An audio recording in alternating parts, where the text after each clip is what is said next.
Yeah, the partition into past, present, and future is very significant to our life. It defines the way we think, the scheme we have developed towards life. Each one of these times demands different skills. The past demands memory. The present demands the ability to sense and grasp. The future demands more complicated skills like planning, deferring gratification, which is something that develops later on in our development, and it's something which is very relevant for our day-to-day life because the way we relate to this partition, it influences our entire life. Meaning, if I'm engaged, constantly engaged in my past, how could I have done things differently? And I drag it into the present, maybe it prevents me from living my life to the full. If I'm afraid of the future, what's going to happen, how are things going to be, it's the same. And we know that many times it's hard for us to seize the moment, live the present. So we'd like to understand how to correctly behave with respect to these three times, and especially how to use our time in the best possible way. And maybe more clearly put, do we have to learn how to seize the moment, live here and now? Were we able to only feel the moment, the current moment, without the past and the future, then we would have gone into a state which is either above time or we die, one of the two. Die why? Die because the dead are free of the sense of time. Very simple. Someone who's dead that doesn't feel any changes in time, that's called dead, is free of time.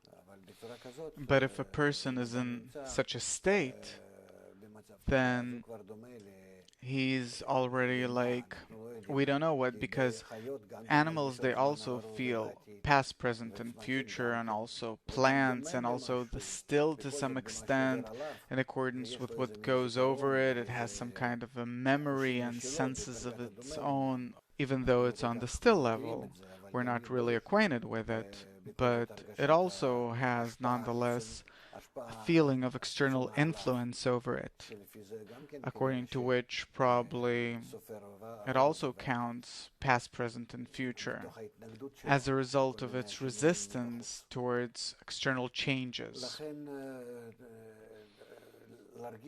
Therefore, to just feel one of the three times means to exit the feeling of life, to come out of it. But what's interesting is something else. To rise above the feeling of past, present, and future, and to control them.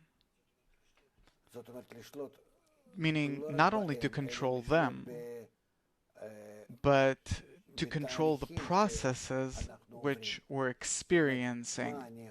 Meaning, how can I manage the past, present, and future as the sum total of influences which I experience from some external source?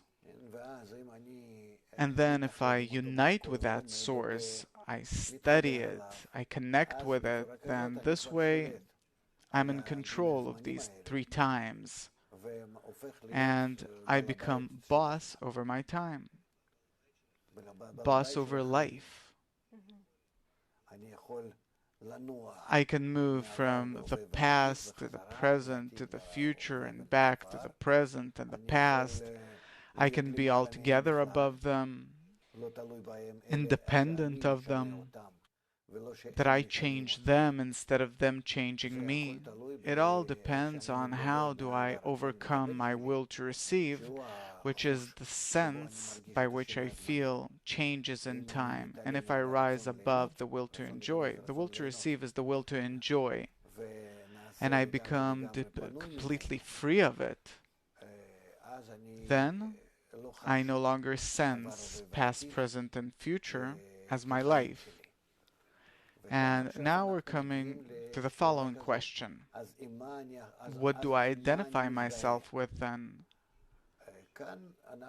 Here we're coming to a state where I have to know the entire axis of the development of my desire.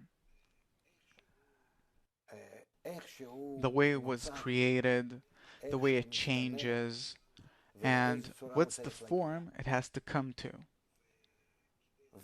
And in order to know that, I have to rise to a completely different level called the plan of creation.